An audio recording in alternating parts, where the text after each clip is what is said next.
Well, 20,000 people are expected to be in attendance tonight as Pope Francis presides over Mass at Madison Square Garden in New York City.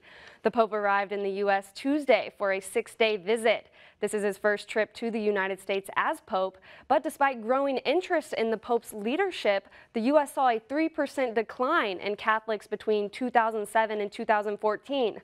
Becca Costello reports on how the Pope has affected the experiences of Catholics here in Indiana. Nuns on the Bus is part of Network, a national Catholic social justice lobby. The nuns have been traveling around the country visiting various nonprofit groups and spreading what they consider to be a message of hope from Pope Francis. They stopped in Indiana last week, just before heading to Washington, D.C. to meet the Pope when he arrived in the U.S. on Tuesday. Our effort is to share that word and then gather stories from people in places that the Pope can't go to bridge the divides, transforming our politics. Pope Francis has been vocal in his advocacy for environmental policy reform, critique of capitalism, and insistence on care for the poor. Not all Catholic leaders consider the Pope's solutions to be good for the Church, however. Constance Fury is a professor of religious studies at Indiana University. She has been studying the various responses to Pope Francis.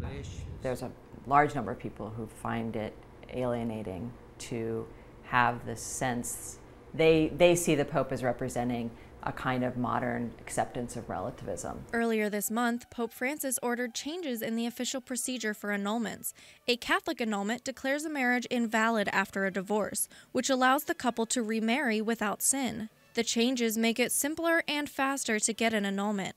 Adjunct Judicial Vicar Fred Easton sees both support and disagreement for this recent change.